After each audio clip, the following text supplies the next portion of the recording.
On the second day of Christmas, namely 90s gave to me 2 grumpy old men and a Xena warrior princess. Terrific. All right. Welcome to Namely 90s. The podcast that takes you back to the time before smartphones, Google, and Y2K. Join your hosts as they relive the pop culture that shaped a generation and the parts that many people wish they could forget. Listen in to the conversation about how the decade defined those who spent their childhood there and how it shaped them as adults. So, turn down the grunge and dial up the internet. Let's get started. It's time for Namely 90s. Hello and welcome to Namely 90s. I'm Andrew. Over there we have Brandon. That's me. You can find us online at namely90s.com or on Twitter at namely90s with a 90s. And today is episode 2 of our Christmas special, the 12 Days of Christmas. And joining us is a friend from college, comedian, documentarian, and all-around good guy, Jim Stewart Allen. So, Jim, welcome to the show. Thank you for that part at the end with the good guy thing. That was really nice to hear. So, what have you been up to? We haven't talked for a few years. I know you've had a lot going on right now. So right now I'm working, and it's actually coming out on Christmas Eve day. But I'm working on a documentary called the Oregon Trail documentary. We might have a different name than that, but right now that's just, I kind of like that name, honestly. But it's a documentary about the game. If we're doing a 90s podcast, this is about the game, the creation of the game Oregon Trail, that popular educational computer game. And in this documentary, I've interviewed all 3 of the original creators of the game. So it's going to be a really cool documentary. The trailer's coming out on Christmas Eve day, so super excited about that. That's the main thing I'm working on. That's pretty cool. So where are people going to find that? Yeah, so we have an Instagram and a Twitter at Oregon Trail Doc. And then we got a Facebook page. I think it's like facebook.com/the Oregon Trail documentary. So you can get some stuff there. And then it's going to be released on YouTube. So you'll be able to find it on YouTube. Not sure the channel yet, but if you search Oregon Trail documentary, it will come up. So very cool. That'll awesome. Be out soon. I'm looking forward to it. I've been aware of it for as long as it's been a thing, and been looking forward to it. It's been a few years now since we started, and we've kind of we got an interview done with the main creator, Don Rowich, and then we got another interview done with the other 2 guys, Bill Heineman and Paul Dillenberger. So it's going to be really good. The interviews went super well too, so I'm very excited about that. That's awesome. Did you get to submit that to any festivals, or are you just going straight to release? We haven't done that yet. We're still making the documentary. We're not quite. We know we're going to release it on YouTube, and we want to do quite a few festivals with it as well. That's cool. I think festivals will really be interested in it. Oh yeah. So yeah. So what's your favorite way that people died in that game? Oh, that's a good question. So dysentery is, of course, like the main classic. That's like the free bird, like do free bird. It's like dysentery. Cholera was actually the number 1 killer, disease wise in the game. What's my favorite way of dying? I think getting a snake bite and having that slowly get worse is pretty gnarly. Oh my god. There's a few ways of dying that I really like. Drowning, good old drowning when you make a bad decision. You were unable to ford the river. Yeah, I think freezing to death is pretty bad. My favorite ways of dying are like where you have to make like 5 or 6 bad decisions for it to happen. So like freezing to death, like you have to leave too late. You have to go kind of slow. You have to end up in the mountains. And so there's a lot of things you have to do wrong where you freeze to death. So I think that's pretty fun. In Oregon Trail 2, your oxen can actually get struck by lightning. I don't remember that. Wow. You yourself or your wagon train can't get struck by lightning, but your oxen can. And that's happened to me once in 17 years of playing this game. Oh my gosh. So that one's pretty cool. I love this one built that in. That's so funny. Well, I have a question. Go for it. A year or two ago, it might have been maybe 3 or 4 years now, Target had an exclusive card game that was the Oregon Trail. Have you purchased that? Have you played that?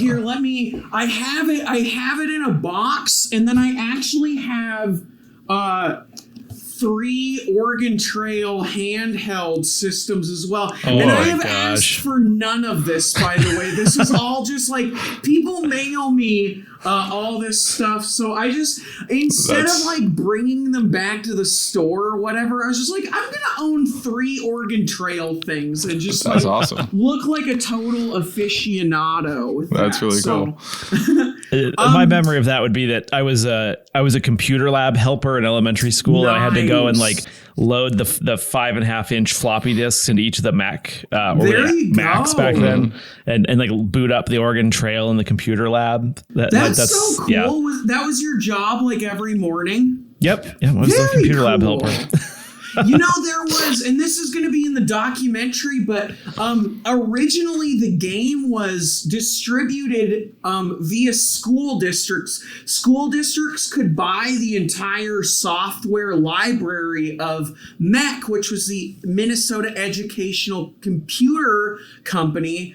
They made Oregon Trail, and so districts actually they could buy rights to the full set of software. And Oregon Trail ended up being so popular that they would let you, if you bought rights to all this, they would let you copy any of the games that you wanted, and you could make unlimited copies as long as it was within the year that you bought the rights to it. Wow. So they actually had quite a few schools had kids, volunteer kids, just like what you did, who would go into the computer lab and just make copy after copy after copy on floppy disks of Oregon Trail. And then piracy became a thing. I wonder why. Prepping us for that generation. This was back in the days where there weren't a lot of software things going on. There weren't a lot of games being made. So the people who were making games, mostly instead of making money, they were just concerned about getting that thing out there, getting people playing it.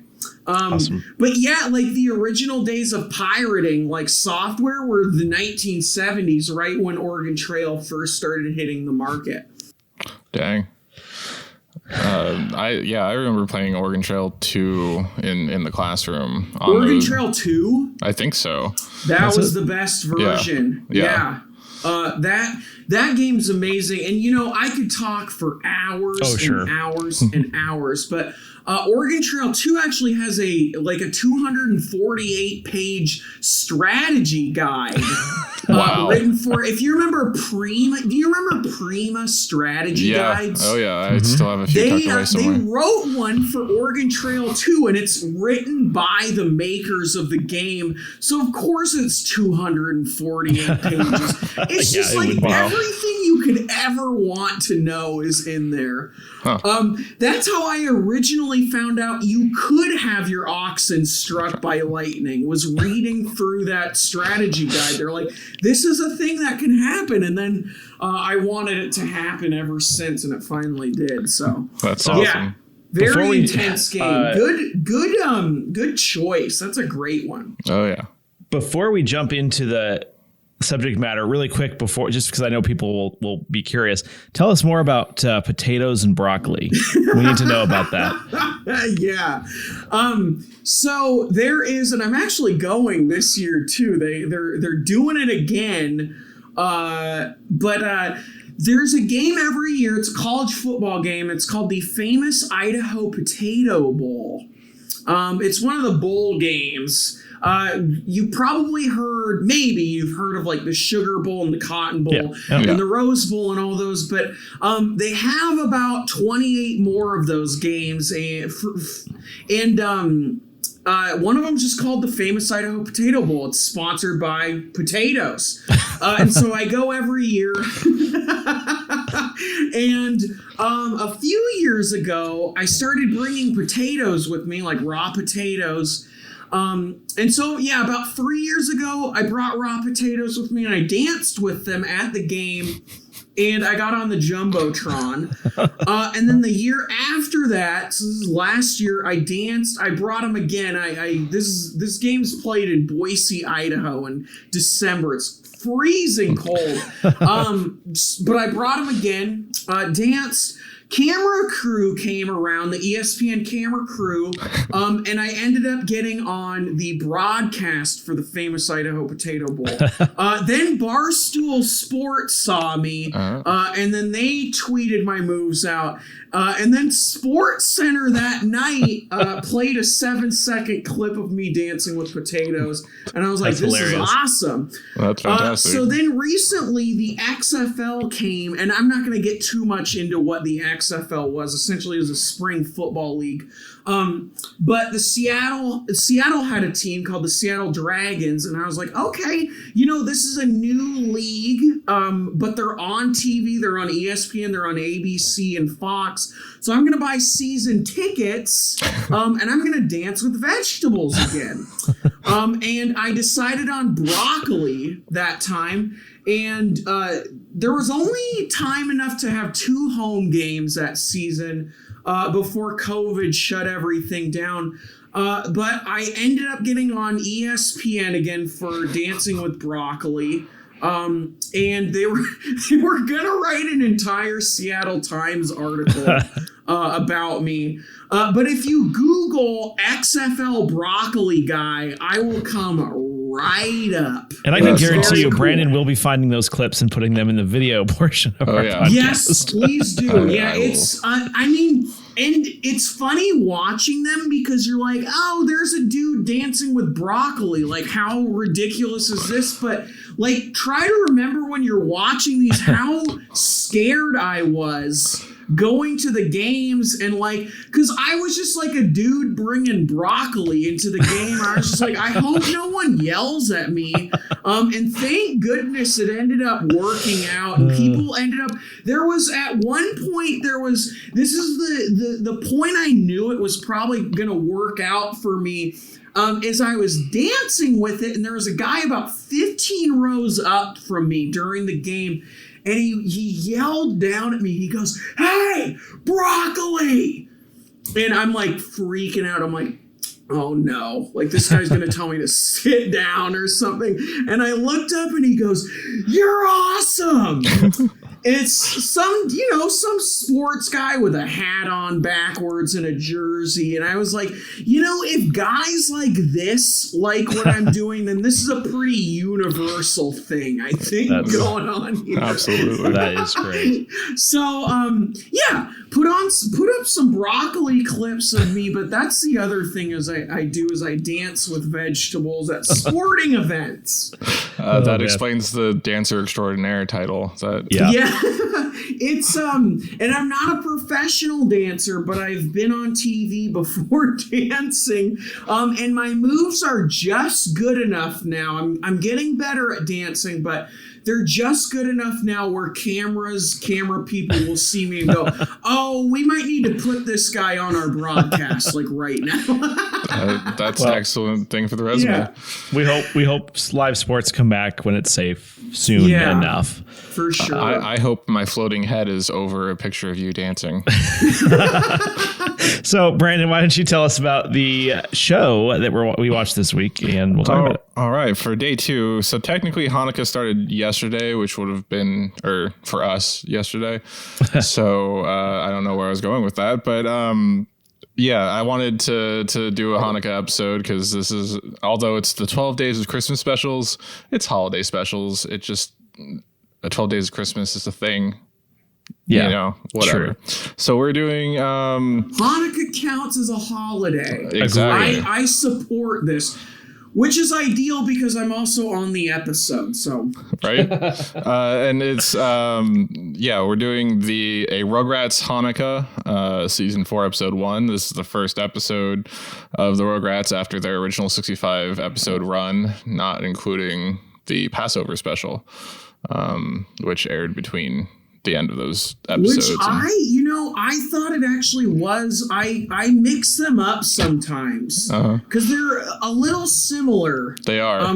In that kids are kind of in a place like reading a story with the older folks. And it's usually the Dee Dee's parents, Boris and I don't remember her mom's name.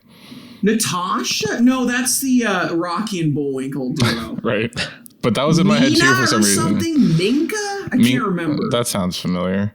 But yeah, I thought we'd talk about Rugrats first because I know we're all the same age. So Rugrats was my favorite cartoon growing up. It's a really good show. Yeah, especially that original 3-season, 65 episode run prior to the movie and the inclusion of dill, pickles.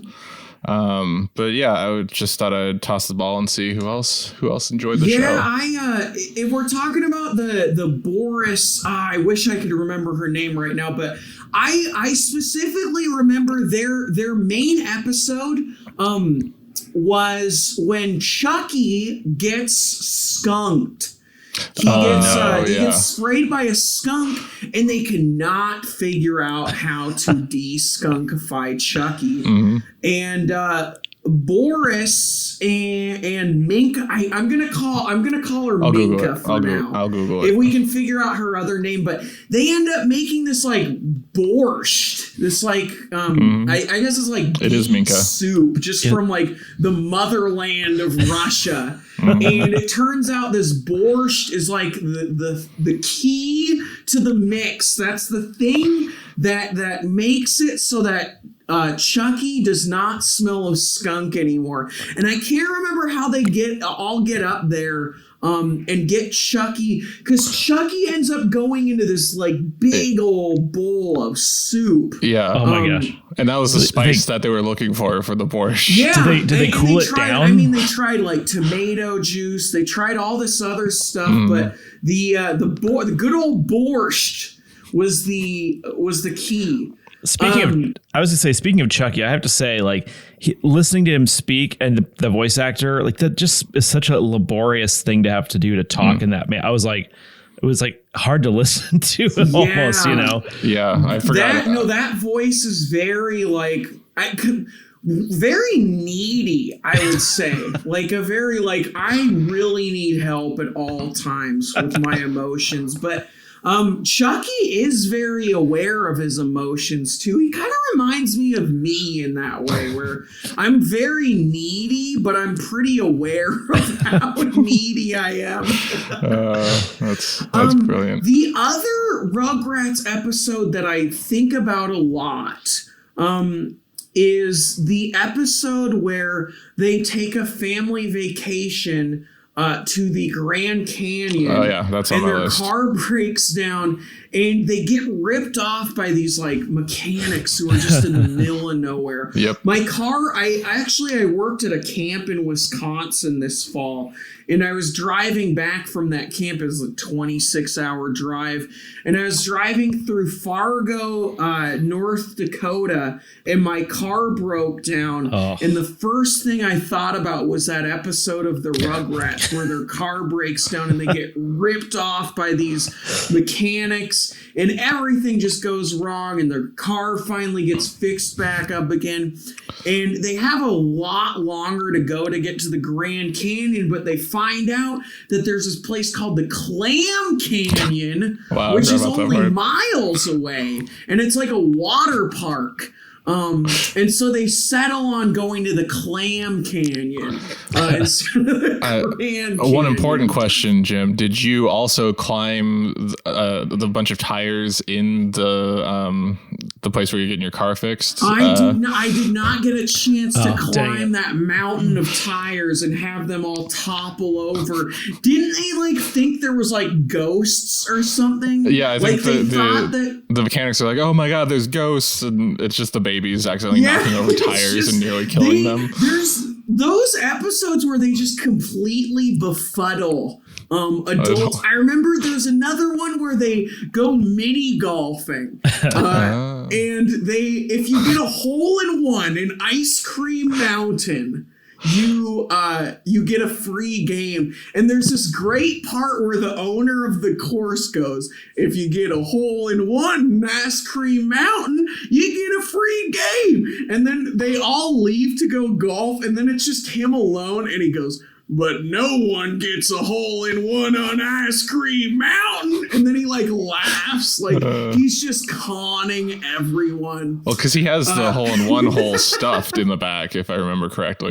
What's that? The Ice Cream Mountain, the hole for the hole in one, like it's stuffed or something. Like you couldn't. Yeah, he stuffs first off, they go in, the babies finally get there, they go in and find out it's hollow, and they're really mad about that. But then they find out that there's paper stuffed in the hole so no one can get a hole in one. So they take it out, and then the adults all get holes in one. And there's another part in that episode where when you get a hole in one, this like Jack in the Box type creature pops out and goes, hole in one, you just got a hole in one, hole in one.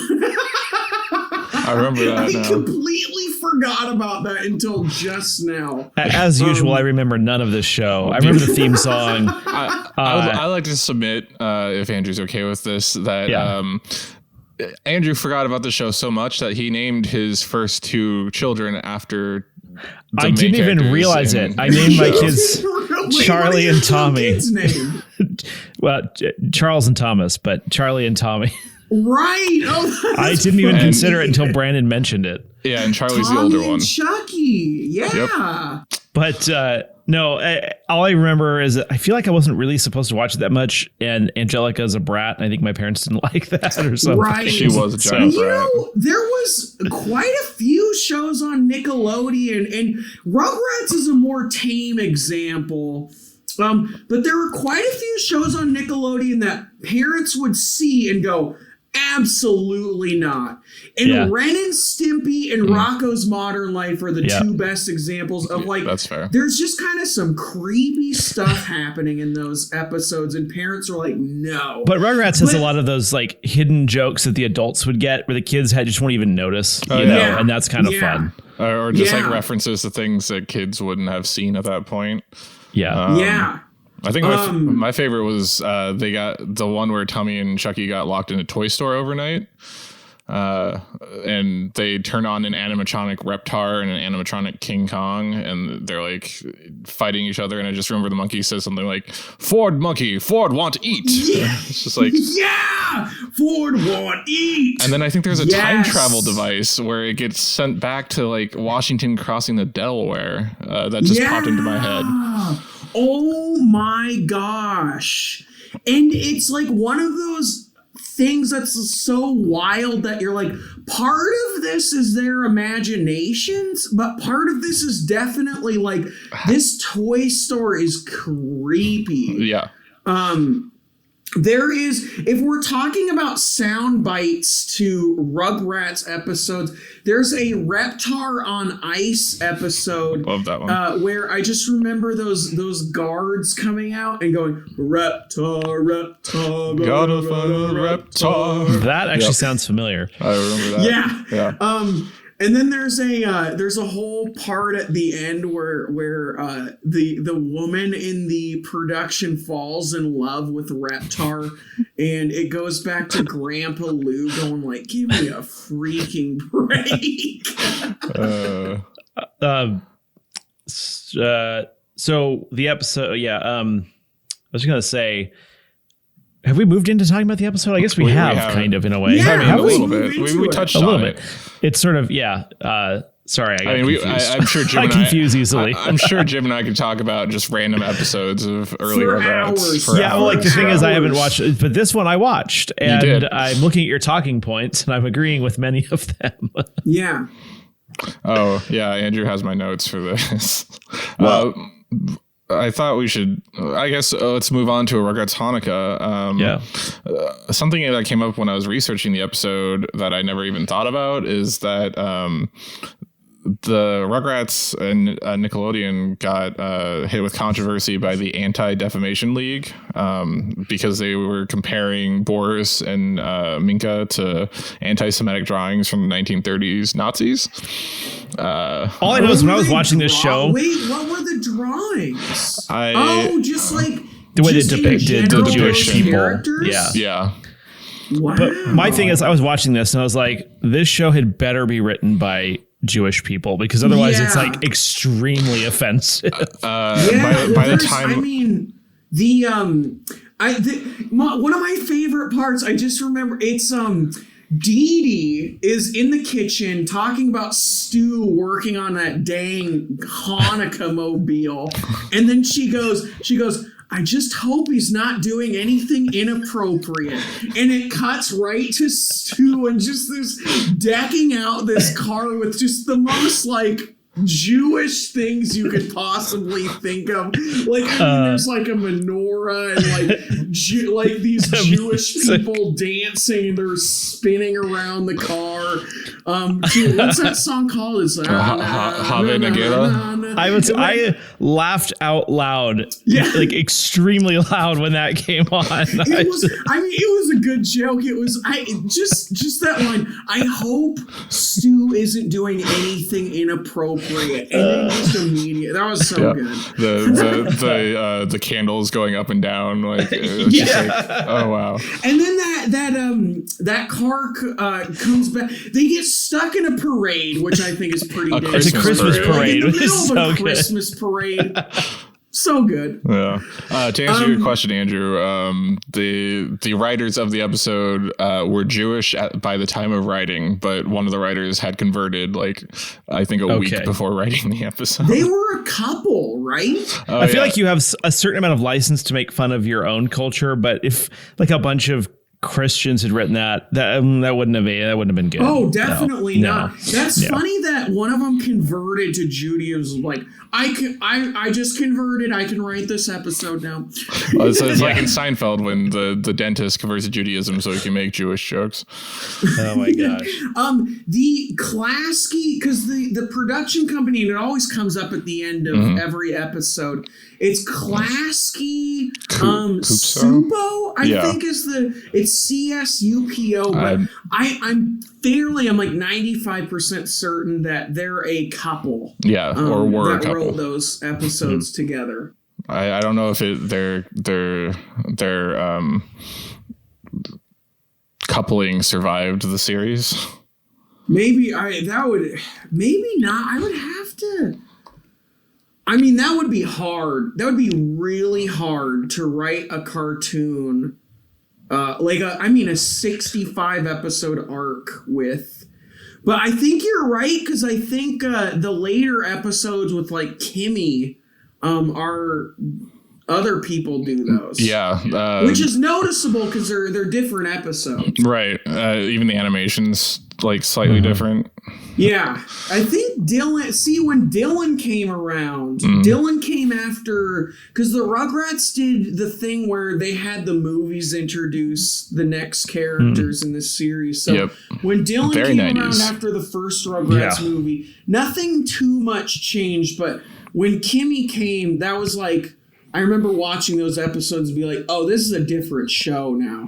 Yeah. But Dylan was just, and I guess they called him Dill, but Dill was just tiny enough where he wouldn't impact the episodes too much. That's true. But he was like a moderate annoyance. Kimmy's personality was like you got to write a lot of episodes revolving around her, and if you're not writing one revolving around her, she's going to be a main force in the episode. They got that diversity in though. They started with Susie. They got Kimmy. They went to Asia. Yeah. That was a very 90s thing to do. They went to France, which is good. I thought that in the second movie. They went to France. You're right. They went to France. But she is her mother is Japanese, I think. Right. Yeah. She was in Paris. Yes. That was the movie. Met, which, by the way, that's Chucky's dad's second love interest that I know of. First one being when he got pulled over by that cop and ended up hitting it off with her. I forgot about that. Motorcycle cop. Yeah. Wow. I know. I remember. I remember a lot about this show. The one Rugrats episode post like Kimmy joining was the one where Chucky was like really sad that his real mom was dead, and oh my God.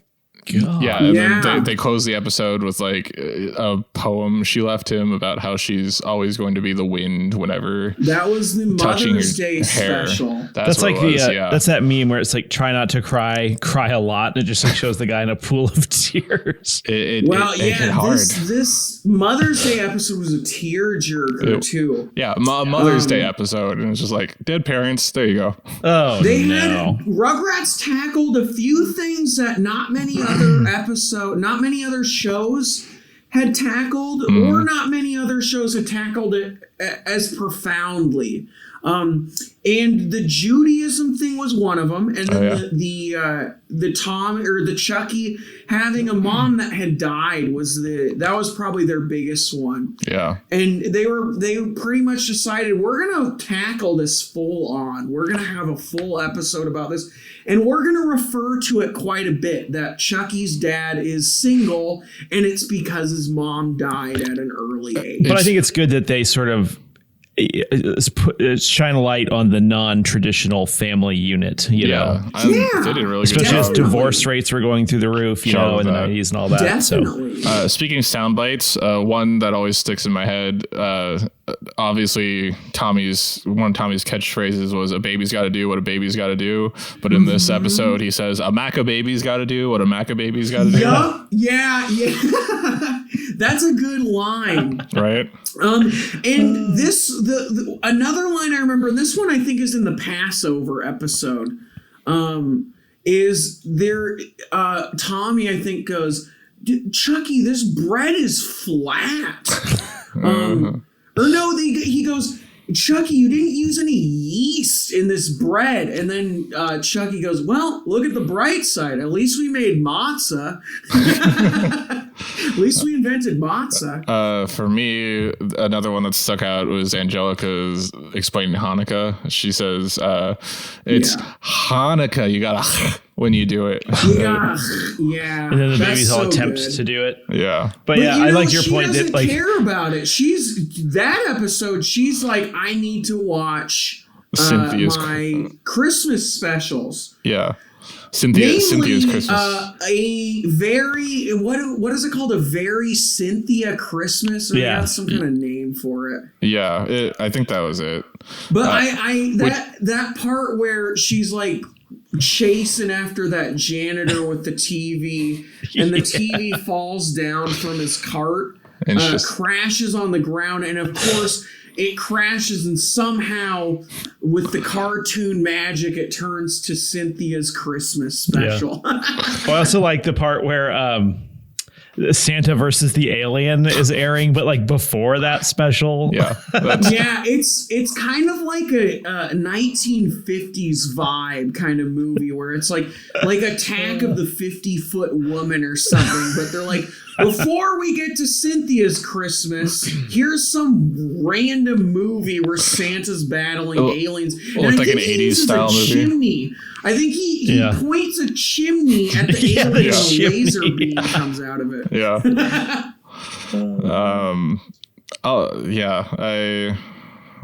The latkes thing was funny, where Boris is like, "These have been clogging our people's arteries for generations. He's so proud of it. It's a miracle that we survived all the artery clogging. And that's the joke for the parents. Like the kids are, what? Yeah, What's an artery? I really forgot. Yeah, he says it's a miracle that both the oil lasted 7 days and that all these Jewish people can survive on Latkes without getting a heart attack or something. I really like the joke in the intro when they're back in Maccabee time, and they're forced to read Plato, but they're like, at least we get Play-Doh. I was like,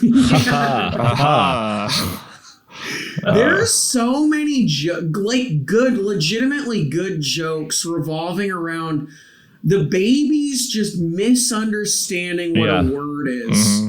What do they call? They called the synagogue something kind of funny too. Something like it sounded like Cinnabon. It's Cinema Bob. Yes. I wrote that down with no context, and I was just staring at it. I'm like, I don't remember what that had to do with anything. Yeah. Oh, that's funny. So there's a great sight gag in this twice with the dreidel guy, the guy in the dreidel costume. So when they knock her over, it falls on Gimel, and he was holding donuts for some reason. So Gimel is when you win dreidel and you take the entire pot. So the guy next to him is so I win. I won. Yeah. He yells, I won, and he takes the donuts and runs away.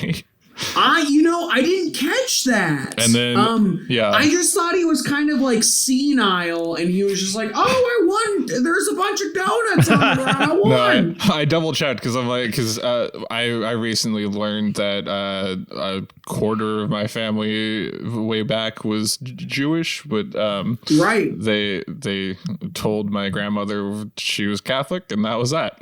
Wow. Yeah. Interesting. So I learned to play dreidel like a year or two ago, and so I was like, I'm gonna double check that was Gimel that was showing, and it was, and then it comes back later when the guy's coming out of the bathroom, and he's like, I broke my shin because of you, and he points to his backside, which is what the shin was showing. Good. Yeah, that's clever. Yeah.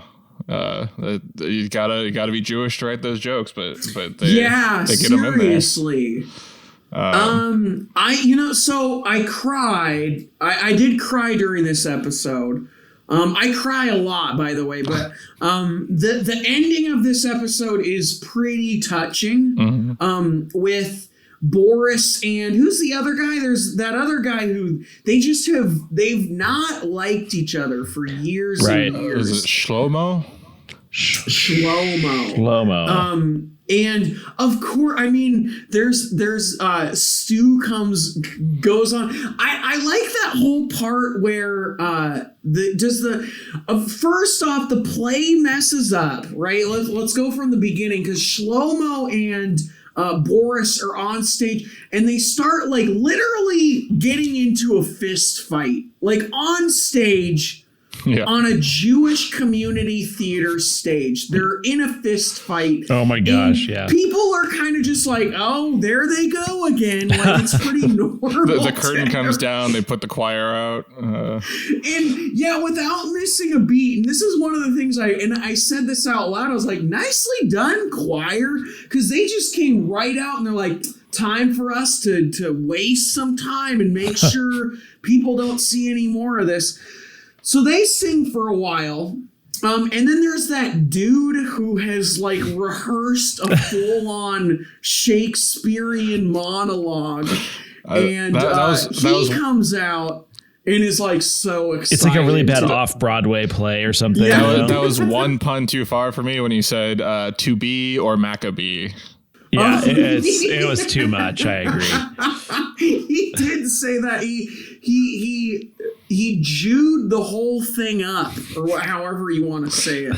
But yeah, he made a full on. I can't believe people weren't more impressed with this, because he made a full on Shakespearean monologue and then made it Jewish. And it lasted like 10 or so minutes, probably. That's true. He was going on and on and on. I think it devolved finally, at the end. or not finally, but then next, Stu came out with his menorah car. And yeah, there's this whole performance arc. And then finally his car explodes. The curtains come back down. I actually thought his car was going to work, by the way. Yeah. I thought he was going to do a full-on thing. Like he did in the basement.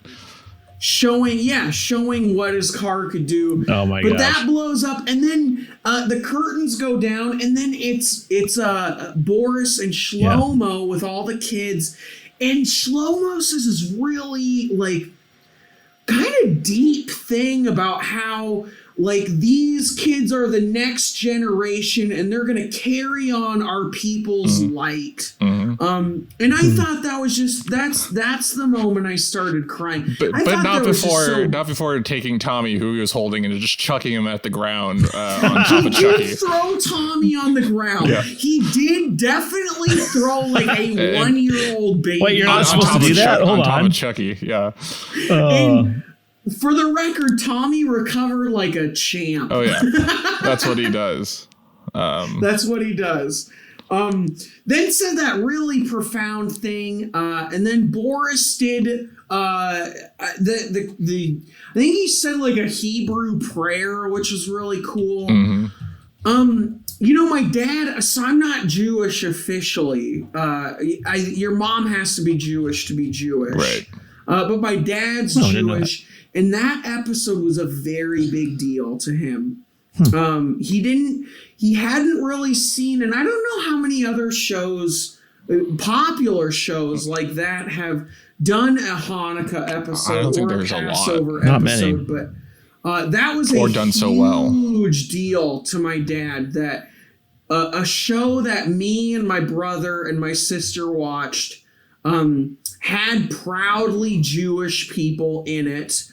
And they had proudly Jewish specials. Yeah. And they have a Christmas special too, but the Christmas special, no one talks about that one. I don't remember it. When you talk about the Rugrats holiday specials, you talk about the Passover, the Mother's Day, and the Hanukkah special. Yeah. And I like this one, but I think I even like the Passover special better than the. That one did I think that one, because that one they get locked in a attic, I think. Like in an attic. And that was actually the funny part about watching the Hanukkah one. I was like, when are they all going to get locked in the attic? Yeah. And then finally, after 15 minutes, I realized like, oh, that's the Passover special. Yeah, I also agree. I wrote that down in my notes. I was like, I don't think I've ever seen a Hanukkah prayer on television before, especially children's television. Yeah, it was a big deal. It was, and my dad taped, because we would watch it every year, and my dad taped it on a VHS tape, like probably when it first premiered, maybe the second year, because Rugrats, I think, was like 93. That was like one of Nickelodeon's flagship programs. Was they had two cartoons. It was Ren and Stimpy and Rugrats, and those were their like self-created in the studio. These are our Nicktoons. They called them Nicktoons instead of cartoons. But yeah, to have that big of a force, like going, this is what Judaism is, and this is how people celebrate it. And but it was also nice to have someone like Angelica in the episode, who was kind of the counterbalance of like, I just want to watch my Christmas specials. So that was cool. Speaking of which, when they were trying to escape from the nursery, I don't know if you guys heard this line, but when they're all like stackpiling on top of each other and Angelica was climbing on top of Lil, she goes, "Careful, that's my soft spot." I'm just like, oh yeah, oh boy, yep. That's I don't think that's Angelica. It's either it's Lil. Lil says it when Angelica steps on her. Yeah. Oh, and when Angelica, and then Angelica says, "Your entire body's a soft spot." I wasn't gonna bring that up, but that was, I mean, and yeah, the part about the whole body being a soft spot, but Lil said that in a way that was like kind of like a 40-year-old kind of like my back my or soft something. spot. Yeah. It was just like she's just like on someone's shoulders, like please do not step on my head like that. That's my soft spot. That was a good line. Yeah, that was a good line. Aren't you not supposed to step on baby's soft spots? Well, you're not supposed to step on babies, first of all. As far as I'm being told, that's you're the father. I'm remember. not. I'm confused sometimes. He's not going to let me babysit his kids anymore. Oh man. Another line, this isn't in the Hanukkah episode, but another line I just remembered is Angelica eating Reptar cereal, and Stu takes the box and reads the ingredients. And the only, I can't remember, he reads like 3 ingredients. One of them, he goes, corrugated cardboard, and he turns to Dee Dee and he goes, Dee Dee, this isn't actual food. And this episode came out in like 93, 94, so this is like before people are kind of making fun of the state of our food system and everything. I just remember that line again, just him saying corrugated cardboard.